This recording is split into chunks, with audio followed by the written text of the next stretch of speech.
I feel very scattered today. Do you feel very scattered today? I'm scattered because I'm soaking up your scatteredness. Wait, so you're blaming me for you being scattered? Yeah. Who's in charge around here? Pretty sure it's not me. But Hi, y'all. It's the waves of scatteredness just rolling off of you like... Really? That's what you're going with? Yeah. Hi, Amy. Hi, Tayshu. Hi, Silent Winged. I will shout in your ear, but then I'm shouting in everybody's ear, and nobody wants that. Hi, Jonesy. Hi, Sharon. Hi, Tukey. Dun, dun, dun. Hi, Angel. Hi, Mr. Spock. Hello, everybody. Jesus. Glad to have you here. You do that on purpose. You do it on purpose. He does it on purpose. You have your style, I have mine. That is very true. So Okay. The computer says we have 2 minutes. The phone says we have 1 minute.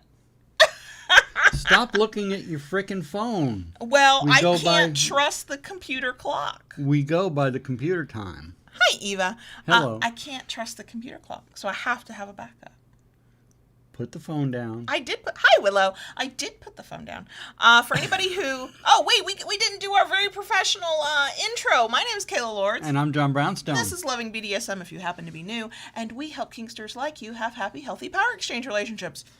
Yes, it only took 5 years to get the elevator pitch down. If you arrive later after the live stream, you can fast forward by a couple of minutes. It's fine. Hi, Lizzie. Hi, Dondra. Hope I said that right. Correct me if I didn't. Yeah. I got nothing. I've had so many things going on this week that have nothing to do with any of this. Hi, Aria. That my head, I'm like in a million places at once, but none of them are here.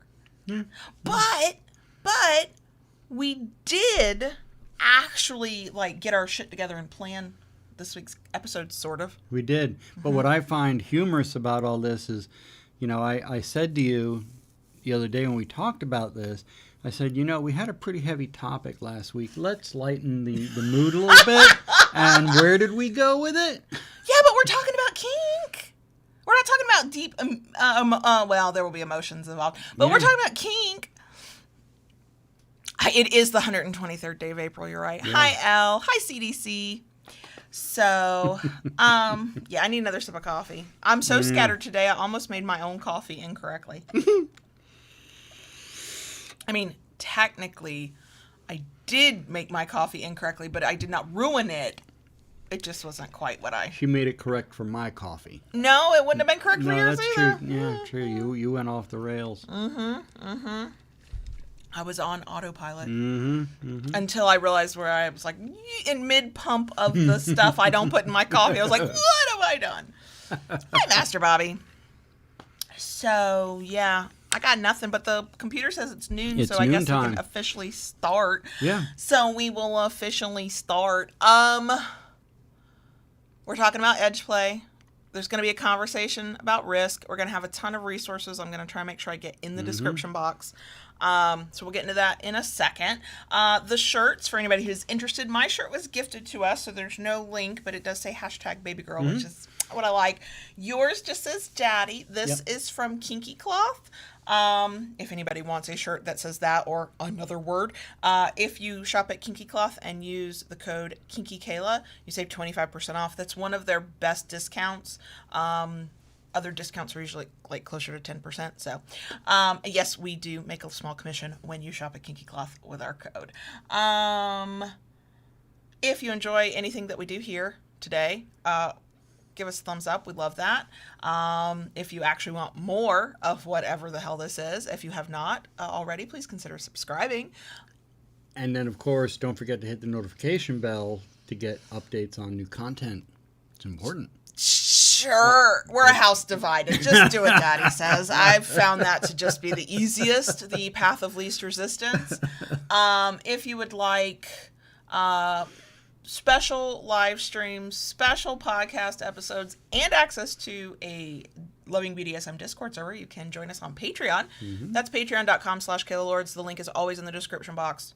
Every time. You can join for as little as $2 a month.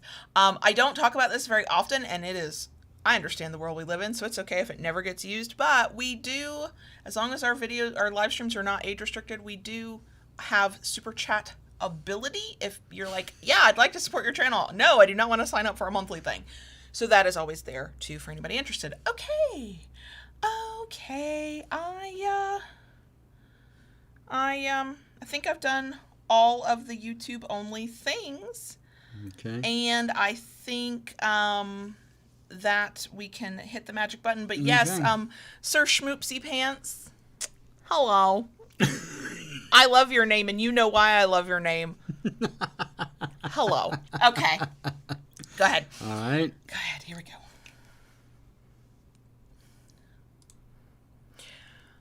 Okay, so I got no real announcements. I will say this as an announcement. Okay. We did plan the day of the launch of your new shop, and that's in a couple weeks. Mm-hmm. And we will do a special, separate live stream / podcast episode that week. So there'll be a regular like Wednesday live stream, Friday podcast that's got a topic. Mm-hmm. And then we're going to do like, I think it's a Thursday. I'll give more dates later. A special one where we just talk about the shop and like the products and what we did and hey, we're introducing it. And that will be the infomercial type of thing. We did it separate, so if people are like, I do not give a shit about that, you can skip it. But that is coming. I will start. I got to get through a launch that I'm doing this week with my other partner, Molly Moore, and then I can focus on the next one. Thanks. So yeah, but that's, if I have an announcement, that's probably it. So we are talking about edge play. And I don't think you can talk about edge play without talking about risk and risk assessment and risk evaluation.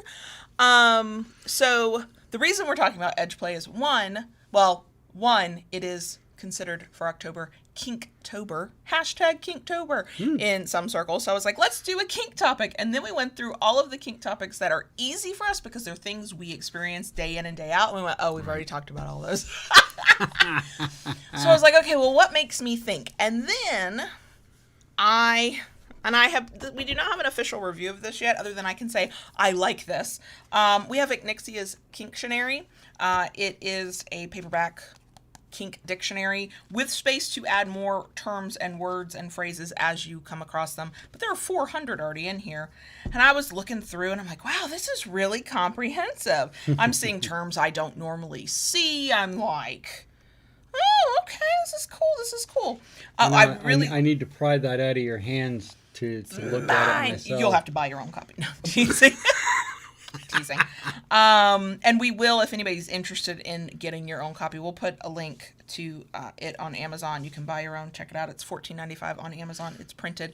We do not make a commission from that. We are not sponsored. But yeah, so I like it so far. This is not an official review. And I'm looking, and I come to edge play. And I'm reading it, and I'm like, I like that definition. It tracks true for me, but that's not how I learned what edge play was. So then that took me down a rabbit hole. I have resources for this week's episode. Thank you very much. That will be linked in all of the places.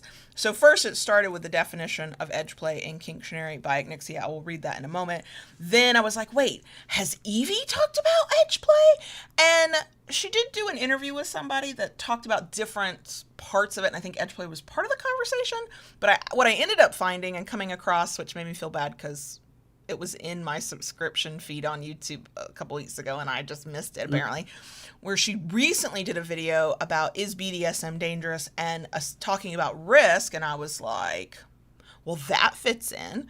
And then I was like, but wait, what if I'm thinking of edge play wrong? And so then I was like, I'm on Kinkly and I'm reading their definition. I'm on Submissive Guide and I'm reading their definition. And I was like, we have to talk about this because when I first heard that edge play was a thing, I don't remember whether I read something, watched something, or somebody said something, but I had a very narrow definition of what edge play meant. And it seems that especially as RAC, risk-aware consensual kink, is becoming a little bit more mainstream among kinksters, as opposed to safe, sane, and consensual, which we do follow. that people are redefining some of these things to be broader, which I agree with. Sure. So it was like, let's talk about this. I can't stop thinking about this. Now, the problem is I don't have like any hard and fast opinions. Mm-hmm. This really is one of those episodes where it's an open discussion and I don't know what I'm going to think until the words come out of my mouth. Oh, we're I all know. in trouble now. I know, isn't that terrifying? For anybody who has very firm beliefs about edge play, that's cool. Also, I'm not here to tell anybody what I think they should think about edge play or risk, because that I don't think you can talk about edge play without talking about risk.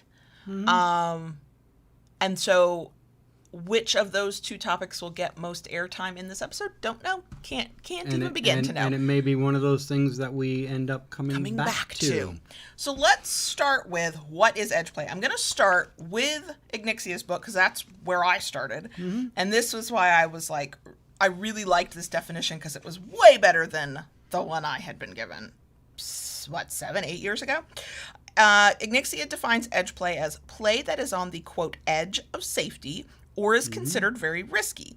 Some places classify any play with a sharp edge and potential for blood to be edge play.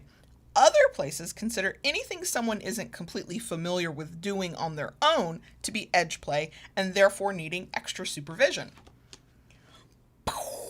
Right. That is a much broader definition. So I'll tell you how I learned it and you tell me if that tracks. The way I learned edge play was anything that literally used an edge, like a knife or a blade, that could draw blood, that put you closer to the risk of imminent death or real harm. So blood play, knife play, asphyxiation, things like that. How did you learn the concept? I kind of had a pretty good idea of what it truly meant right from the beginning. I think probably because of the community I came into.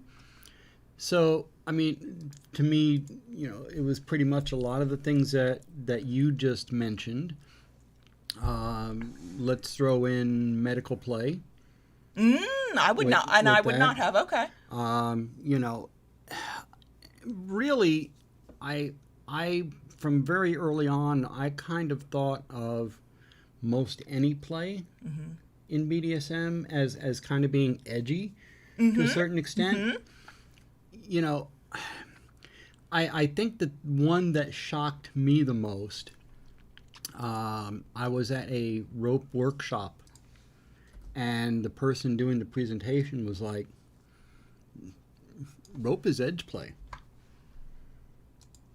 And I had to stop and think about that for a few minutes, and it's like, yeah, because you can seriously do harm to somebody by tying a rope wrong, too tight, the nerve damage that can ensue, cutting off blood circulation. So, pretty much, from my thing early on, it was always pretty much anything that you engage in.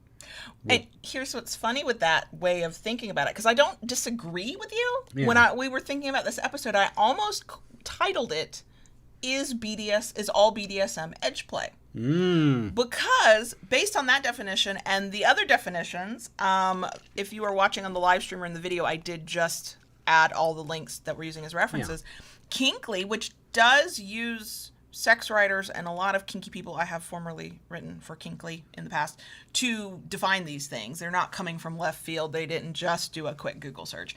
They define edge play as edge play refers to BDSM activities that are considered risky or on the edge of what might be considered safe, sane, and consensual.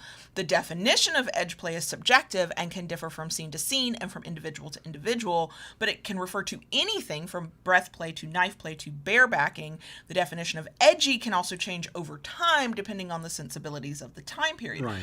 I would also say, because it is so subjective, that one thing you consider edge play can change over time as you yourself, as a kinkster, grow and learn and have different experiences. Well, it comes down, and this is something, I say this because this is something we follow. We have always pretty much believed in safe, sane, consensual. Yeah, I would say Right. it's because that was what was standard when we sort of arrived at different times Yeah. into BDSM. Yeah. Rack was not a thing a lot of people were talking about. It was not even a in lot 2012. of things. But let's face it. There are some people who would consider the sanity of putting somebody over your knee and spanking them. Oh, for sure. Okay. For sure. So, while safe, sane, and consensual, let's break it down a little bit. I mean, consensual is pretty much a no-brainer. That regardless of what you tend towards, the consent pretty much Right, remains standard. and it should not be a confusing concept for most people. Right. Consensual is both parties are consenting, right? Where the thing safe comes into play, there you start walking a little bit of a gray area. Sure, because what I Right. consider safe, you might not consider safe. Well, I mean, let's something that many people consider a gateway kink, a spanking. Okay, many people say, "Oh yeah, my gateway kink. I started out with light spankings, and it just kind of grew from there." But even spankings can have an inherent danger because you're using a paddle. Okay, you mishit with a paddle, you hit a bone. All right. With a paddle, you definitely do not want to hit soft tissue as far as, anything where major organs lay. Not with any amount of force. Not with any amount of force. Absolutely. Right. So, there is a risk. Let's face it, no matter how much one practices, the possibility for missing a stroke can happen. Accidents happen. You can be well trained in any implement, but accidents happen. Sure. You can be off your game just a little bit. Somebody can right. move by half an inch in the middle of the I mean, anything can happen. Exactly. You mishit with a flogger and it wraps around and hits a tender area. So that then is where rack, risk-aware consensual kink, kind of started coming into play more and more. Because regardless of what we do, and it may be more of a personal feeling, but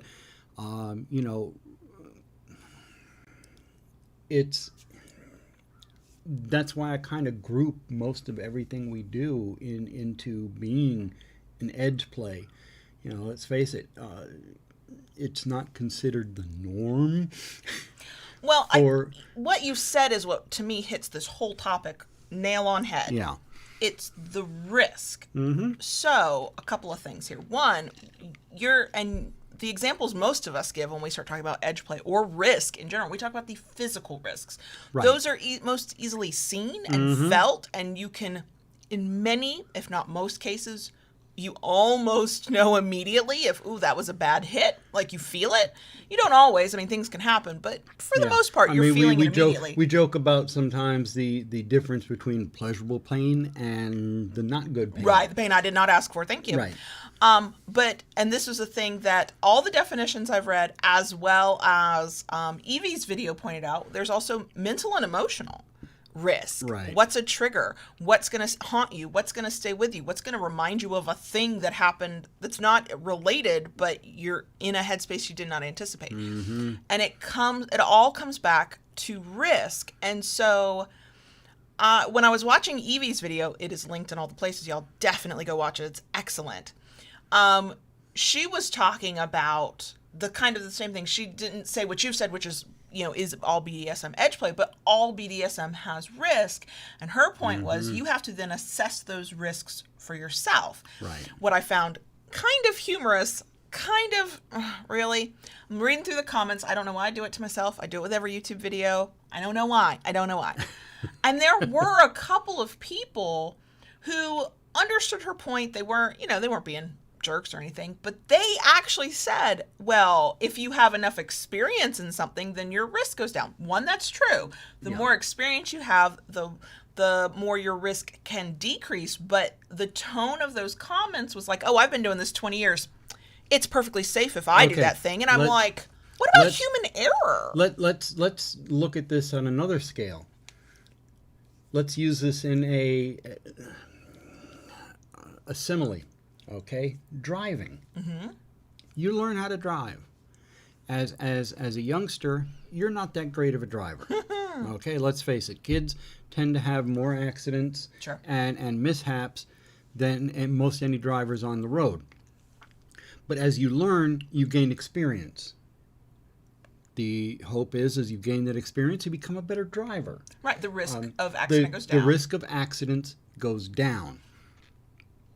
But life changes again. You get older. Your reaction time goes down. Things change in your life. And you may start hitting the downhill slide of that bell curve. Mm-hmm. Okay? So it doesn't matter how many years of experience you have doing that. There are other factors that affect. In your same example, you can be at the height and the peak of your emotional, physical, and mental well-being, and you can get lazy. You can get overconfident. You can go, I got this driving thing down. I take this route every day. Mm-hmm. I will let my mind wander. I will go a little bit faster. I will do a thing I never do. And then you, through no intention of your own, but certainly by your own actions, have caused an accident. Right. So in that example of driving, you've got all the experience you need. That doesn't mean you can't get careless. That's no different than in anything else. So if I have an opinion on that, other than that, it is to say, be wary of the person who acts like they cannot make a mistake, because anybody can make a mistake. The person who knows they can make a mistake has a heightened awareness to reduce the chance of a mistake most of the time, or they just won't do something until they feel more confident in it, like they've gotten enough practice and experience. Yeah. But that is where risk comes in and things become, quote, edgier than they might seem on paper. One of the resources I looked at when I was like, okay, what is being said out there about edge play? Because I had a very narrow definition of edge play, and it was all things that I'm in no way interested in experiencing. Thank you very much. I had not given it much thought. I had not thought to myself, well, how do I feel about edge play, and what is it, and what's and so that's why I say this conversation is a little open-ended, because by the end of it I might have some hard and fast opinions, but right now it's sort of new territory for me because I'm sort of remapping how I think of it. But one of the resources that I found, it's a site called tabooless.net. They were talking about edge play, and they were saying things that tracked true for me based on these other sources that I trust, giving their definition. But a thing they said that made me go, that might be broadly true, but can I be nitpicky, was when they were giving examples of things you don't have to worry about as being risky. And one of them, the example they used was sensual spanking. Now, to me, almost all spankings are good spankings. I do not break down spankings in that way. So how other people might define a sensual spanking is a mystery to me. I need to go back to Ignixia's book and see if Ignicia put a definition in there. So I don't have a clear picture in my mind of what specifically they mean by sensual spanking. Mm-hmm. But I did think of even the sexiest moments we've ever had that might be classified as a sensual spanking. And I also know that it's not just the physical, and in a light spanking, your risk is way down for something to go wrong. But that is the physical side of things. Right. What if I'm having a bad day and something about the position I'm in or something about the tone in your voice takes me back to a dark time in life, and I have a legit psychological trigger. Yeah. And now, is it something that I will be able to overcome? Sure. Is it something that may make me go, we can't do that thing in that way. I've got to recover from this. Like, those things are possible. Well, At the risk of not like having a hard stance on anything, if I have to have a hard stance, I think I'm more in line with your definition that anything in BDSM can pose some level of risk. And so therefore, depending on your risk tolerance, how you assess risk, which we should talk about, and just your individual self, technically anything in BDSM could be considered edge play. Yeah. Now, what you consider edge play and what I consider edge play might be two totally separate things. Like, we might not even agree on that. And I think that that is okay as well. Yeah. It's an individualized experience. True. With the entire lifestyle and the play and the kinks and fetishes. Yeah. But you touched on something which I think is very important in this. I mean, the physical aspect of it is important. That is I'm not taking away from that at all, but the mental and emotional aspects, I think it is very important when you play with a partner, whether it's a long-term partner, whether it's as a top or bottom. One of the things you talk about, especially in negotiation, are if they have any triggers. Known triggers. I mean, let's be real. Sometimes you have them and you don't know about them. Well, that's a little separate thing. But, I mean, there too, I was talking to somebody earlier a little bit about humiliation play. And, that is something some people like, some people don't. There are strong opinions about those. Humiliation play can be a bit edgy, too, for some people. Depending on where you take it and how that person's where you take it wired. And how they are wired. A word I use with you may be a word that triggers somebody else in a bad response. There are words you can't use with me. We've had that conversation. We had that conversation very early on when we started dipping our toes in that. And yeah, there are words that absolutely, in any context, cannot be used. And let me, because since we can use me as the example here, it's not about having an opinion on a specific word. It's about what that word does to me in the moment, what it does to me coming from somebody I care about and trust deeply, and my ability to shrug off a word. You have called me some filthy things in the middle of a scene that in that context, in that scene, are delicious. And when it's over, I don't even think about them again because I'm out of that headspace. It doesn't matter. There are words, because of what I've gone through in life, that if I hear them from somebody I trust, even in the sexy, fun, consensual context, those words, those phrases stay with me long past that scene. So then what I get left with is, oh my God, they called me that. Is that what I am? Is that who I am? Did they mean that? And I can spiral into some dark places. It will certain phrasing, certain things will fuck up my head, and fuck up my self-esteem and my sense of self-worth and my sense of trust in the relationship and in the person. And then I am questioning and I am feeling depressed and sad and anxious and all of the things. All the feels. In a moment, because one word might have gotten said, in a moment that was consensual and sexy and great. So that is a risk that I won't take. I know what will happen because it has happened. That one is a bridge too far. We're not going there. So that's when one teeny tiny little example of what the risk is on that kind of play, just with one misspoken word. And triggers, for the most part, we look at triggers and we say, well, a lot of us know our triggers. That's why certain writings have content warnings.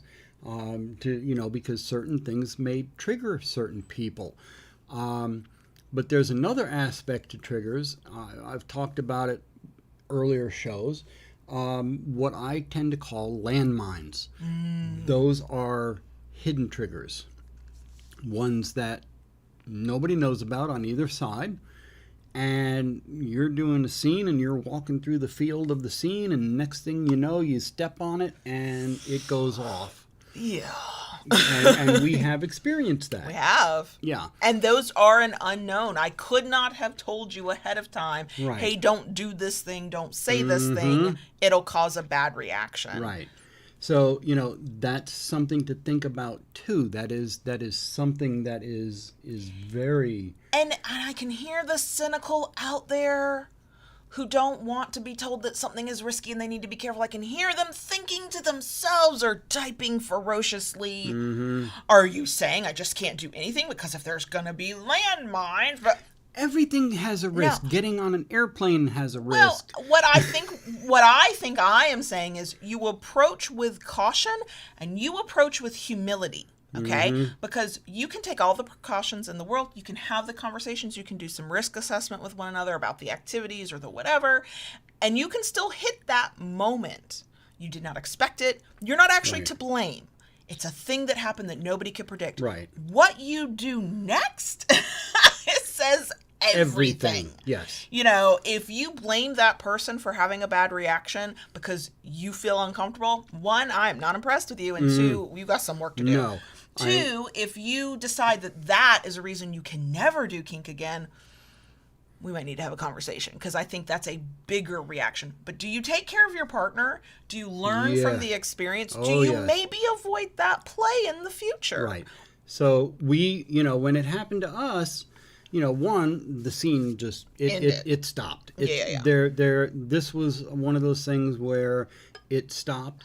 There was no picking up and going forward at any point. This was just no. Everything comes to a dead stop. In my case, what I did with her, I got her calmed down. We did not even try to talk about it at that point. Because you were just so freaked out. I had a panic attack and hyperventilated. Yeah. So it was bad. it was bad, and everything stopped, and we just let it lay, and it wasn't until later the next day we just kind of went off by ourselves, off to the side, sat in a little quiet spot, and we started talking about it, and working through what happened, what could have caused it, and kind of work through it, and now we know to specifically avoid what. It's funny, we've played a little bit with that. It's about me having too much weight on my body, especially face to face. It's panic. Yeah. And what's funny is we avoided it for a good couple of years. Just didn't even come close to it. And then we were kind of lost in the moment a couple of times, and we came close. And I think we both realized in the moment, oh my God, we're almost to this position where I have this panic. And we stopped. We did it was a weird quick check-in because, we were like going hard and heavy, but you did the, are you okay? And I was like, if you stop there, and then we were going, and I went, okay, I can't do this anymore. And it didn't stop the scene. We just shifted bodies, and then we could keep going because we were then aware of it, have the communication skills together, have the trust in one another because we have the time and experience with one another, and we're not too precious about the theatrics of the scene. There are theatrics in a scene of role play or of headspace are important in many aspects. I am not like dissing you if you need that. A lot of times at a certain point and in certain scenes we just don't. It's more about a connection than it is a set the actual scene. So we can, it's not a character for us. We can just say in the middle of this really kinky, sexy moment, let's shift. Okay. And we can do it together and then we can keep going. I know that not everybody can do that, but we have that ability so we can then, it's almost like playing on a new level of an edge because that's a trigger. You have to be careful. With my consent, I'll let you come up to the line of that and then I'll let you know, okay, can't do this anymore. And we just adjust in mid-play and keep going. That comes with having hit the landmine, having done what I needed and what you needed to get through that moment, learned from it, been very careful with it, decided that the risk of trying again too soon was not enough. No. and slowly getting to a point of comfort of, yeah, maybe we can do a little bit of that again. But I also know that if I had gone, no, you can't do that anymore, you'd have been like, okay, we're going to do something else. There's too many other things to do out there to be really mad that you can't do this one specific position in this one specific time. There's just too much to choose from. Okay. And we have enough compatible kinks that works. So I think it's based on, I think, the way you and I are both going on our definition of edge play. There is no standard solid, these activities are edge play. I feel good about that definition because that tracks true for me, that anything in BDSM can be edge play. Now, I said it before, I'm going to say it again. What you consider edge play and what I consider edge play or edgy or too risky will vary and will be different. So I'm not going to make the blanket statement that everything is always edge play because it's high risk, okay? I think there is an edge to everything because there is a potential for something to go wrong. This is where risk assessment comes in, right? If you and I have been together for as many years as we've been together, and you tend to do spankings in about the same way every time, the risk of harm from a spanking, while always present, is super low. Is very minimal. It's as minimal as you can probably get without calling it risk-free. At the same time, if you came in, first of all, I'm not going to let you because it's a hard limit, but you come at me with a knife, my brain processes that as hugely high risk, especially since at this moment in time, you don't have the practice, you don't have the experience, we haven't even attempted anything. That to me is a step too far. The risk is too high because there are too many unknowns for me. Yeah. So what I think, and I'm no expert on how to assess risk. I only kind of know how I can assess it for myself. But I think the one thing that is common / mostly always true is that we all have a different definition of what is risky to us based on probably dozens of factors, some of which we can name and some of which maybe on a subconscious level that we can't, that we just know, yeah, I'll do that, no, I won't, or whatever it may be. Some things I can think of when I'm assessing if something is worth the risk. I think that is also key. So you assess what the risk is. We'll go back to the taboolist.net's article where they said sensual spanking for them would not be edge play because there's no real risk.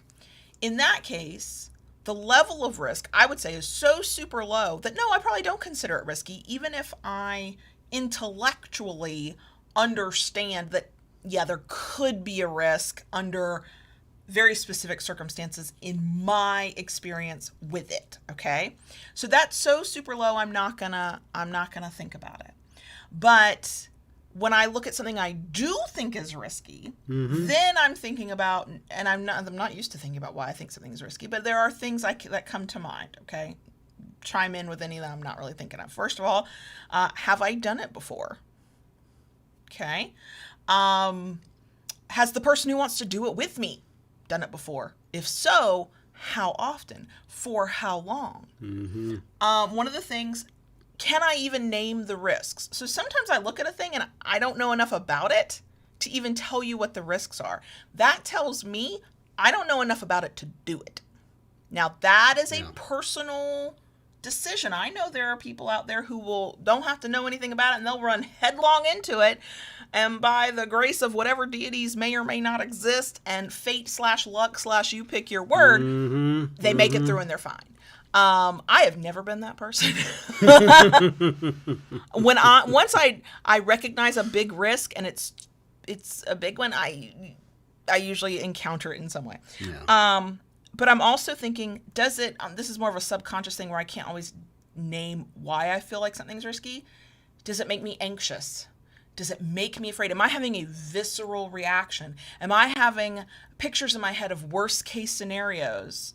Even if they're not practical, even if they might never actually happen, if my brain goes to the worst case scenario, knife play. Okay? I'm an anxious person. Okay? I understand who and what I am.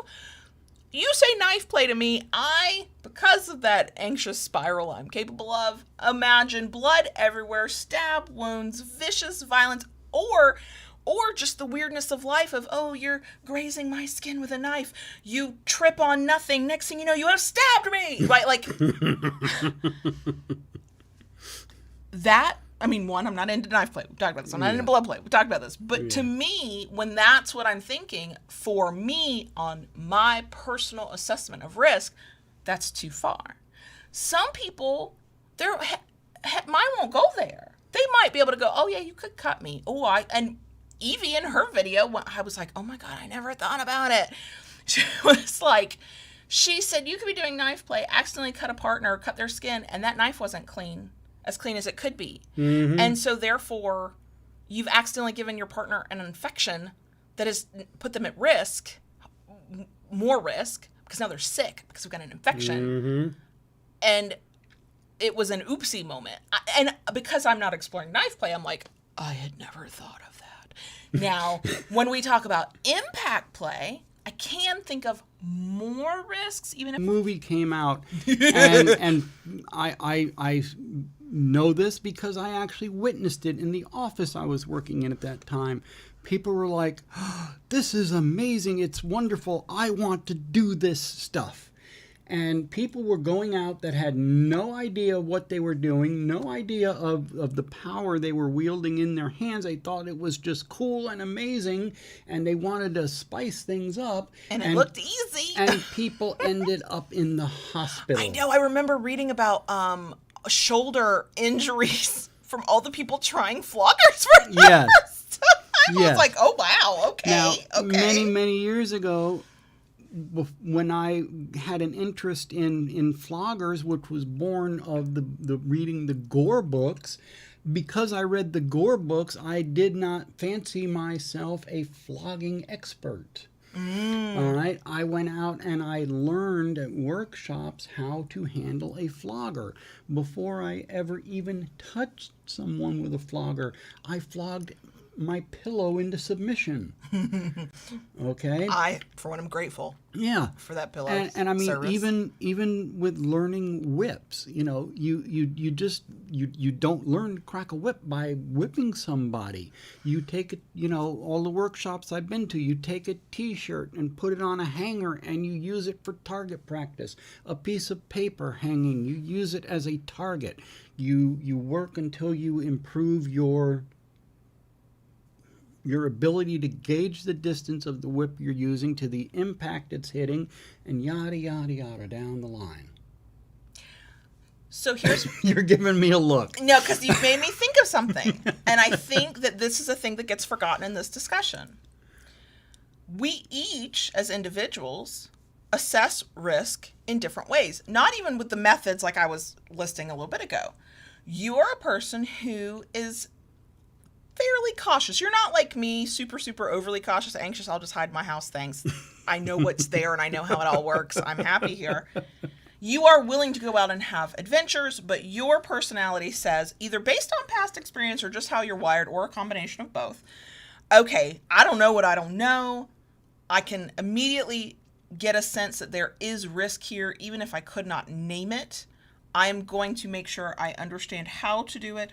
Or, hey, I'm interested in a topic. I'm going to research it a little bit, read about it, learn a little bit, and then you'll make decisions because now you've learned a little bit about it. You understand there is inherent risk. Right. You need to learn these skills. That is one type of personality. There are then the personalities, I have a feeling like the people with their shoulder injuries after watching the 50 Shades movies, who were maybe the type of people who do that thing, oh, that looks easy, I can do it. It never occurs to them that there might be risk involved. They never occur, especially if they've decided they think it's easy. Mm-hmm. They go head first, headlong into a thing, have an injury, fuck it up, have a moment, and then go, oh, wait, this thing might not be as easy, as risk-free, as whatever, as I thought it was. And they are those people who have to learn the hard way. Fuck it up first, learn later. there are the people like me who are at the other end of risk aversion, where we're like, I don't like anything that's even looks like risk. I'm just going to sit here and be the potato that I am in my house. Then you've got the other end of the spectrum of the people who, and I think there's types here too, where they either don't see the risk at all, and I don't understand y'all, but hi, or they see the risk and they either don't care or think they can overcome it or think it's not that big of a deal. And I would also hazard a guess to say that one person can have elements of all those types of people within them and all those types of risk assessment in their personality, so that something that really does hit their anxiety, even if they could not predict it, they will be really risk averse to. They won't do it at all if it feels too risky, or they have to learn everything they can first, all the way to, because I know I've done this before, where I thought something looked easier than it was, even if there was no risk to me of physical harm. There might have been the risk of losing money. There might have been the risk of something. And I've rushed headlong into something, never even conceiving that I should learn about it first. And so in terms of BDSM and edge play, I think there are some of us who get maybe on some things have a heightened sense of awareness, or we think more about risk, and so therefore that lends itself to that part of us that wants to research, practice, try, or just not fucking do something. And then you have another style which either ignores the risk completely and barrels straight forward, or doesn't understand that there is risk. And so, I know that there are those out there who would be like, well, if there's so much risk, how does anybody, how are we not all in the hospital as kinksters because we've all hurt ourselves? One, I would say pure fucking luck. Just sometimes you don't know what you don't know, and you got lucky that time that it went well. Yeah. I think sometimes it is about, and this is the key part where you were talking about edge play, BDSM, and risk. It is about the difference between the perceived level of risk, not that there is risk. I think we can say that there is risk to everything. The perception of the risk versus the actual risk itself. Some things are going to be riskier because of the nature of what they are. Sensual spanking versus, even just an over-the-knee spanking, versus I'm going to stick you with needles.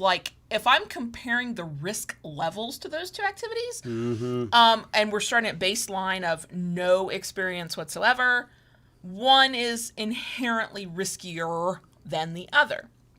Now that can change, though. It doesn't eliminate the risk itself, but if you become super trained in needle play and you practice for 2 decades and you have a really regimented system of how you do it and how you keep both you and your partner safe, the risk is definitely still there, but it's less than the person who watched some porn yesterday and went, oh, needles. Cool, I got some needles in the bathroom. Yeah. Okay, it's just, it's a matter of weighing those risks, which I think goes back to the original point of all BDSM is not the same level of edge play at the same time for everybody.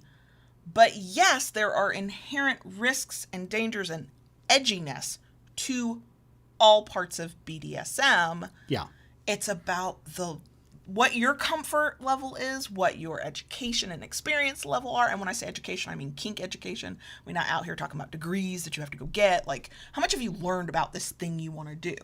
Which is why you and I will continue to be part of that group of people out on the internet who's like, please learn about a thing before you try it. Which I think is what's nice about spanking, and even let's go to bondage and, your silk tie or handcuffs, not that I recommend handcuffs, but fine, your handcuffs, being the gateway to those things, because those have risk. I can name at least a couple with the handcuff thing, but they all have risk, but the risk is so low, it's easy-ish for somebody who has no experience with it to go, I can give this a try.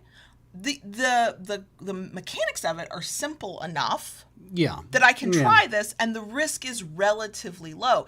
It's a matter of you don't know what you don't know. And I think that's a good thing. I think that if we all walked around being terrified all the time of a potential risk, even if the likelihood of that risk is very low, we might never do anything.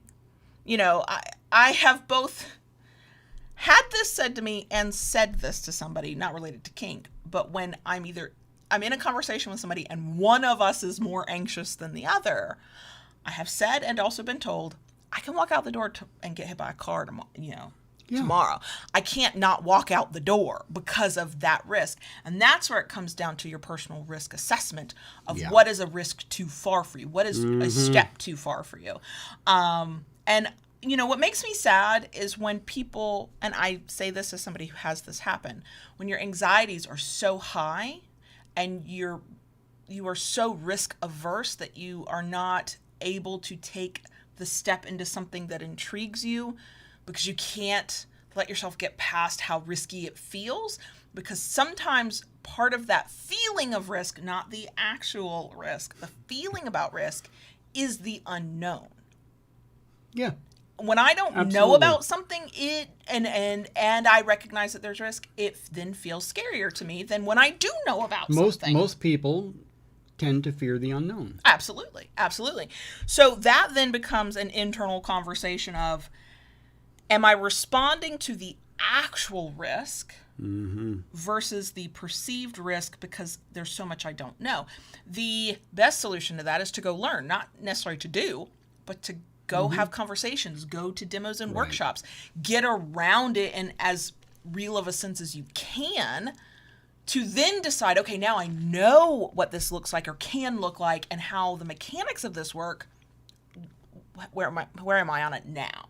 Because then I think that the way you look at the risk of that kind of play, it becomes less edge play and more possible. Or you go, oh shit, I was right to be scared of that. I must stay away from it. It's not for me.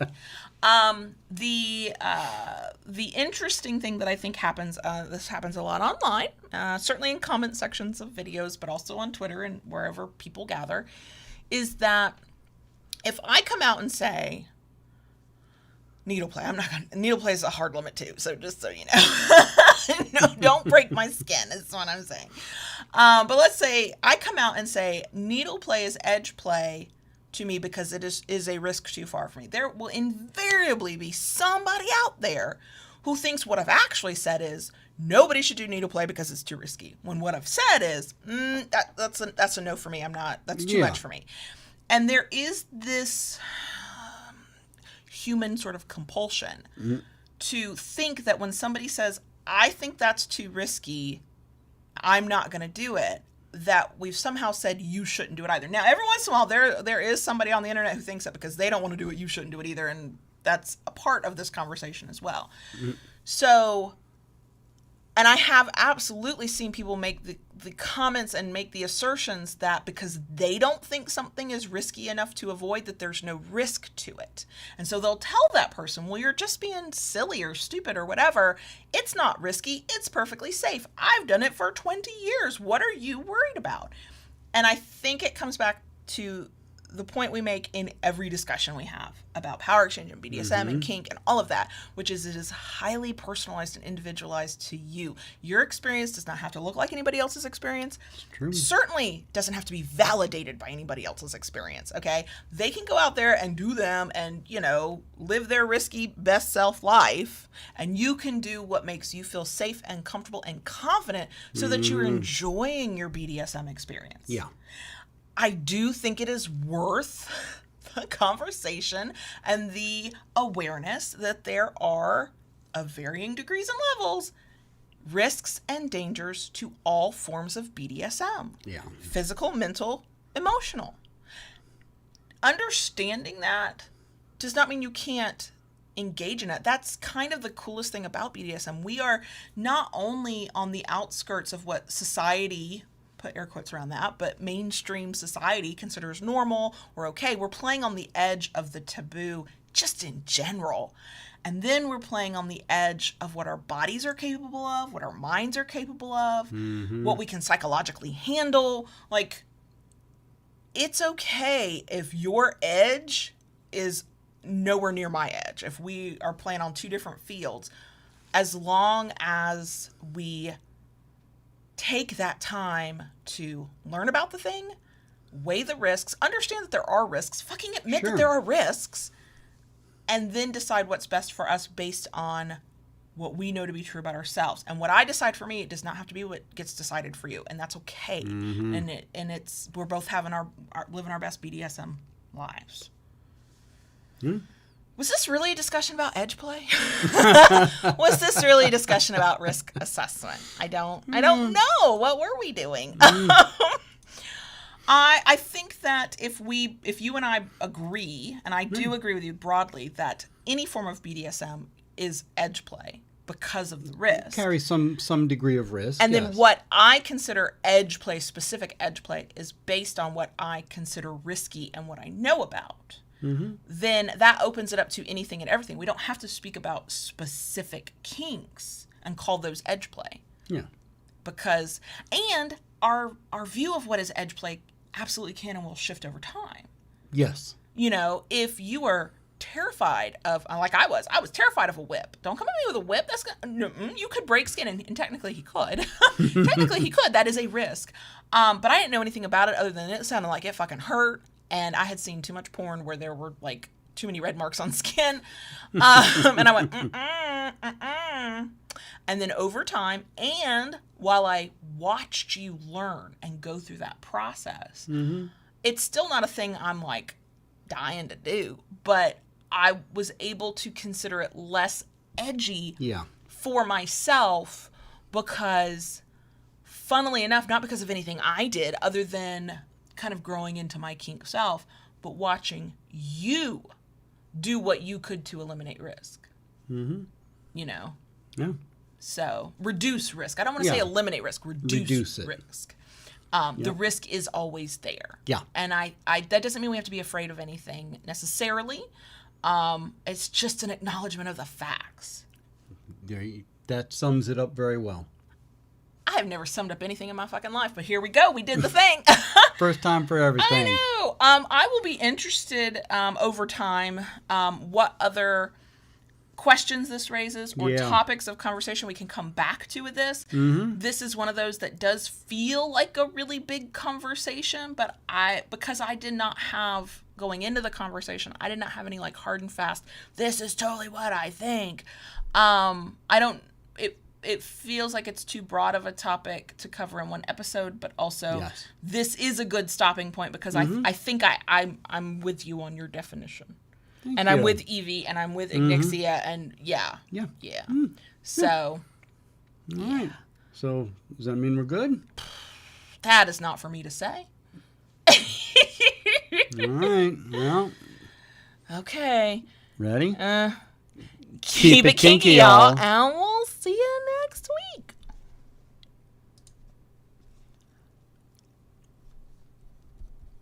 Daddy. Yes, baby girl. Can I talk to the crickets, please?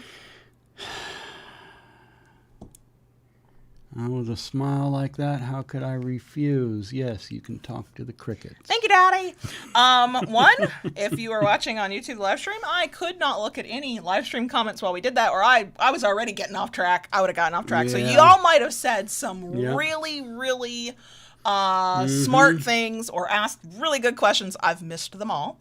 Also, while you were talking, I think maybe it was while you were talking, I spit coffee on myself twice. So Oh, God. Podcast listeners, you did not miss anything there. I'm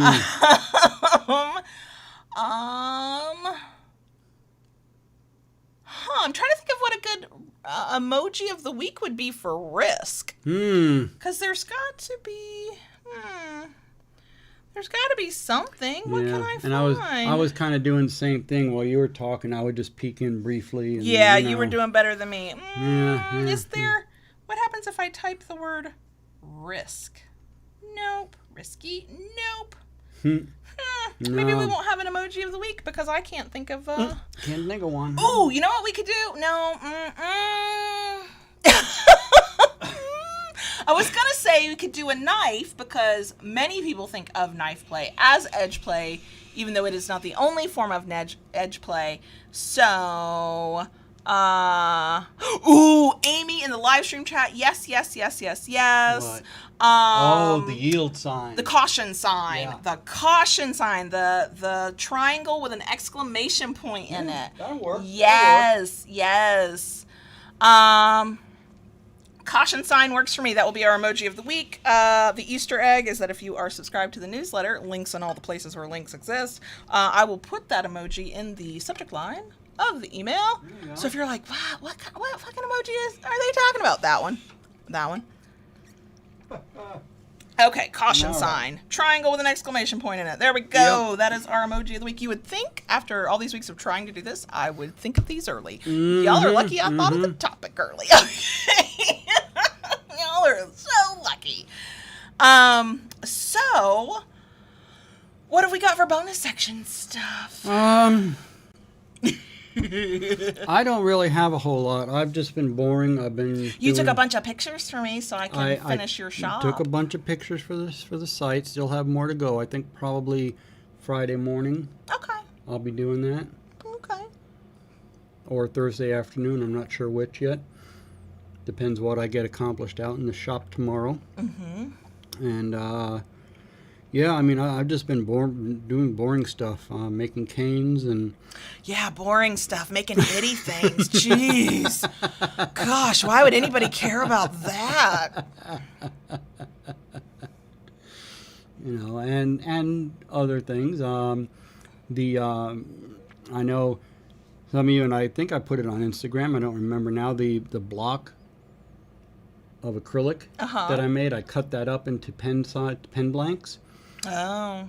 And I'm making a pen with one of them because I'm very curious to see how the how the colors swirled in there. And that's pretty much it for me. So it's my turn, huh? Yeah, well, you got something to talk about. I'll let you talk about it. I launched a new fucking business this week with my good friend and business partner, Molly Moore. Yeah. It is digital products. It's not physical. It's called Obscene Ideas. It is geared towards people who want to write about sex in a variety of forms. I am exhausted. I know Molly's exhausted. We spent 4 months getting to this point. Pretty much. Now we are in pre-order. If you go to obsceneideas.com, you can see all of the things. Our first product is a prompt workbook of 31 prompts to write erotic fiction. Because why the fuck not? Yeah, and I know that Loving BDSM is not exactly the target audience for this, and I know some of you are like, what's this got to do anything? I will say 2 things. One of our upcoming releases, I don't have a schedule, I don't know when, we will have prompt workbooks that are about kink to get people writing and thinking about kink. 2, now that this is done and the shop is about to be launched and ready and just running, I am going to create part 2 to 30 days of DS. I don't know how long that's going to take me, but I am going to do it to do a second volume. So if you've gone through that first and you're like, there's more we can explore, there's more we could talk about, there's more to like whatever, there's going to be another one. I don't think that will have a free element because we do have the 30 days of DS for free. If you do the email thing, it will be a workbook. It might still be an email program. But that now gets to be on my list of things that are coming. It'll be a 2021 thing, but hopefully early 2021. But I had to get through all these other plans we had first. And so you might not care what I'm selling over at obsceneideas.com with my friend Molly Moore. But now that that is going, I can start turning my attention to other things that are on my list. So, but, Aria, there are some erotic Mad Libs I saw online. Usually they call them adult, but We are not always, not like consistently, but we are playing with Mad Libs on our social media. Today's Thursday, the day we're recording. Tomorrow, Thursday, on Instagram, I've made what we call a smutty Mad Lib. It's just one sentence because those are hard to fucking make. So we are playing with those, but not as a product. But there are companies that do make adult related Mad Libs. So anybody who had the same question Arya did about Mad Libs, there you go. There you go.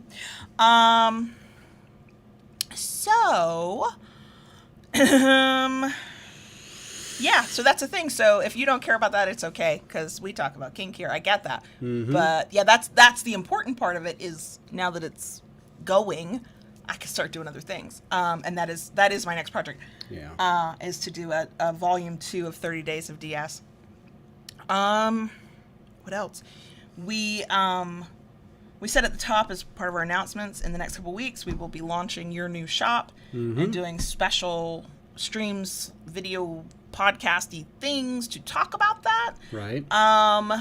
We will, because somebody asked us when I mentioned that a couple weeks ago, we will talk about the different products that are currently available. The really shitty thing about this, thank you, pandemic in 2020, is that we do not have near as much stuff in terms of variety and even inventory we're working on because of supply chain problems and getting the tools in. So we, a lot of the items are going to be familiar to people who have shopped from us before, but our fingers are crossed for a more productive 2021. Thanks, COVID. I finally got notified this week that items I ordered back in June have just now finally shipped. I know. We're getting our MeUndies orders quicker than you're getting. Yes. Any of your kinky fuckery items. It's just sad. So yeah, all the things I've had going on are all business related.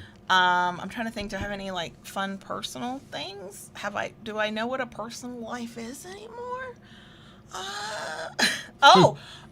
So we talked about this on the Friday night hangout last Friday, and then I've been whining in the patron Discord.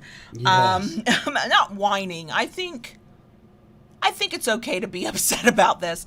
So, as y'all know, Saki's only been gone like 3 weeks now, and we miss him. And I think I said in the last episode I had left myself open to whatever might happen. Well, then I found a dog I fell in love with online. And granted, it was pictures and a description, but we both did. We fell in love. Yeah. From a rescue here in Florida, a couple hours away, hour and a half if we got on the turnpike. I've mapped it. And we put in our application. And over the process and a lot of waiting and feeling impatient, they came back to us and said, oh, well, we're going to put your application on hold because you live too far away. And if we don't get any local interest in this beautiful, beautiful dog who will totally have local interest, we may reconsider your application. They want adopters to live an hour away, and we live an hour and 30 minutes away. And so this beautiful dog will find a lovely home, and I wish nothing but the best for that beautiful dog. 2 things. One, my heart hurts. Like it's almost like a compounded ache because I still hurt because of Saki, and now it's like, oh, this hurts too. And 2, I saw another dog that interested me, not at the level that this dog did. It was not love at first sight, but I was very like, I'm intrigued.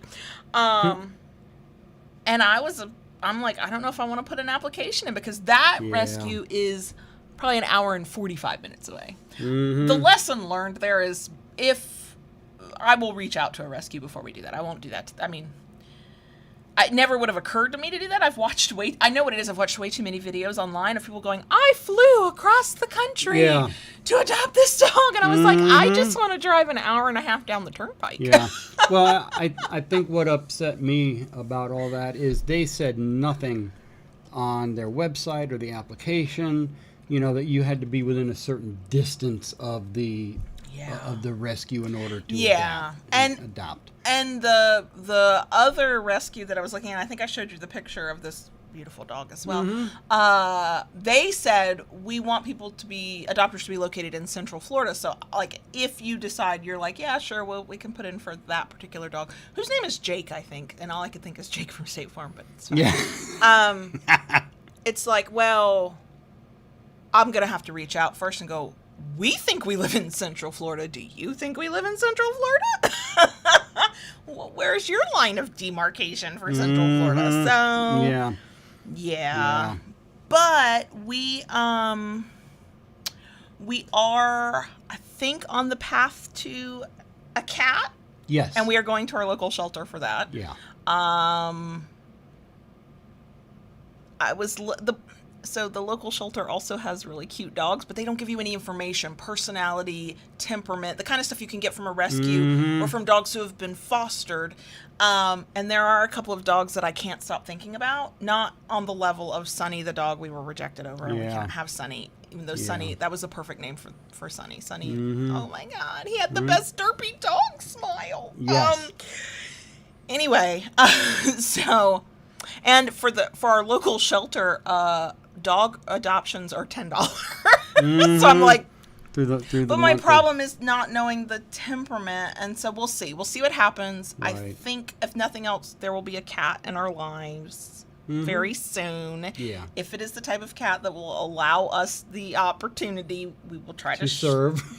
Well, yes, we will try to get pictures and or video so we can actually let you see our cat whenever we get a cat. You know, it's funny on the cat thing, especially since I know we're going to the shelter. I have not. I've looked at pictures, but I'm not falling in love with any individual cat because that is definitely a personality thing. That is definitely if I put my fingers in your little cagey box thing, will you come sniff them or will you look at me like, bitch, please? Like, you don't get that sense from a picture. No. Yeah, Silent Wing says that, I'm assuming you're talking about me, Silent Wing, that I'm on the path to crazy dog lady. I'm sorry, I envisioned 2 of each. I have 2 children. Why can't I have 2 cats and 2 dogs? Podcast listeners, you did not see the look on John Brownstone's face, but I bet you can imagine it. Anywho, I have so much love to give. Anywho, it's a good thing that our local shelter only allows you to adopt 2 pets at a time.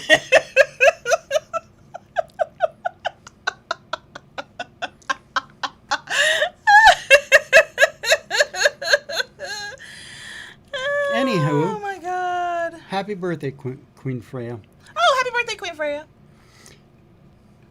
So, in other news, I did some tweaks on our Discord, our patron-only Discord server, and we now have the ability to add custom emojis. My face is an emoji. Yes, you're one of your. So let me tell you how this went. JB's like, I need the new shop logo, which we have shared with our patrons. So if you are a member, you can go get that sneak peek. But I need a copy of the logo graphic. I was like, okay. And I need this picture you used for our most recent video that came out on Monday. The still shot. The still shot that you used for the thumbnail. I need that picture. And I'm like, okay. And here, the nature of our power exchange and the trust I have in him as I went, okay. Yeah, sure. Never asked. What do you need it for? No, just went, okay, sent it up. So then I didn't think about it. Like, I was like, do, whatever, there's a purpose. I'm thinking maybe he's sharing that picture to share the video. Maybe he's making some commentary on some platform about the expression. I'm like, I don't know. He goes, I'd finally ended work for the day. I was like, I'm done. He goes, you need to go into Discord. You need to go into Discord. So I go in, I'm like, what am I looking at Discord? Well, I added some Discord server-specific emojis. And we had talked about that because you've been looking at another graphic that you could use. And I had told you, hey, if you need some others, let me know. I have access to some, blah, blah, blah. So I knew that. I'm like, okay. Blah, blah, blah. He goes, no. I'm like, well, where do I find this? He goes, oh, hit this, do that. I look, and there's my face. There's my goofy face, like... goofy, like silly face. Now, I make many silly faces, as You do. anybody on You do. YouTube will definitely know at this point. But it was like I had purposely made that silly face. It was one of the first times we've ever done a picture for the thumbnail for YouTube where we purposely like hammed it up a bit, and I was like, wait, that's the one? No wonder you weren't just offering up information for it. My fault for not asking, but would you have told me? Probably not. Oh. Probably not.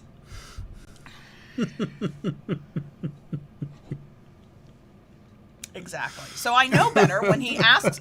I've learned in our relationship, when you ask for a thing in definitely the Domley tone and you don't offer an explanation, don't fucking ask, because I'm not going to know.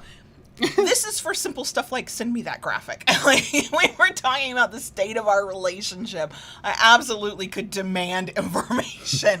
But simple tasks like this, no. So I didn't ask. I'm not a trusting fool. Well, I am a trusting fool, but I knew I wasn't going to get an answer. So, oh my God. So, yeah, it's only Wednesday, right? Why does this week feel so long? It's only Wednesday. It's only Wednesday. It is. Podcast listeners, lucky you, it's now Friday, minimum. Unless you waited till the following week, and then I don't know what day it is for you because we're officially time travelers. Let's see. Anything else? Jennifer, it was talked about in Friday's live stream about turning her pictures into an emoji. My silly faces. Her silly faces. That I don't always know I'm making. Right. But she probably didn't think it would become a reality, so she pretty much most likely just dismissed it. Here's what I thought, truly. I figured the only way it would happen is if somebody already in the Discord was like, here's a picture, make that an emoji. Yeah. And then I figured they'd have to tell you how to do that, because you now know way more about Discord than I do. And if anybody out there's like, what the fuck is Discord? Think chat room, but for the 21st century. I was like, it's fine. It's fine. It won't really happen. And then, of course, because how do I say this without sounding like an ass? I'm not narcissistic. I'm not egotistical, but I have an ego, because we all have an ego. And I was like, do I want to see my face like that? I don't know. Would it be kind of cool to be an emoji? I don't know. And then I know y'all are going to pick the most fucked up ones where I look the most you ridiculous. You have some great expressions. Not on purpose, though. That's what makes it great. So I guess then that brings to the question, are people laughing at me or with me? Can you always tell? No, you cannot. What do I want people to be doing? Laughing at me or laughing with me? I don't know. If I had a problem with it, it wouldn't happen. It would have been taken down. I don't have a problem with it. I'm a little afraid of it. My risk assessment is that I will feel very foolish multiple times, but I often feel very foolish, and we keep moving forward, so it's fine. It's fine. Ken, and then the live stream chat's talking about take a baby photo. I'm of one of his kids. I'm really glad you don't have access to any of my baby photos. Nobody needs that as an emoji. You don't have access. My family does not know how to digitize that shit. You don't have access. I was a very chubby, very plump, very round little baby. Except for my preschool class picture where it was a sad moment. My parents had temporarily split up, but apparently I was very sad in that picture. But it's a quintessential me look. They may not have digitized them, but I do have access to a scanner. But you don't have access to the pictures. How are you going to explain that to my mom? You see, mother-in-law, dearest, there's this thing, and I need to... No, you can't go look at it because it's about the sex thing. No. So... Oh, gosh. Yeah, we've gone down a rabbit hole. Yeah. I'm not sure my face needs that much airtime. Is all I'm saying. Anything else? I don't think there's anything really going on. No. We're in the middle of the rush to get shit done so we can do other shit. We are also dealing with our very complicated feelings about pets because the 11-year-old was all on board for the dog Sunny that we have been rejected over, and the 15-year-old was not. He was like, I don't know that that's a good idea. And then he was really kind and really empathetic. He said, I didn't think it was the right time, but I'm really sorry that didn't work out for you. So I think what he was probably going to do is to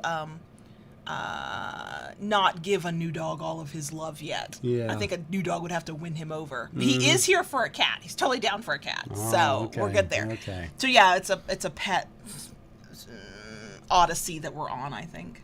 But yeah. So You're right, Taishu. I did have the challenge accepted look. Oh my God, my baby pictures are gonna be Discord emojis. Oh Jesus! Yeah. I'm not embarrassed by my baby photos. I think I was an objectively cute baby, but I don't really know because how do you know?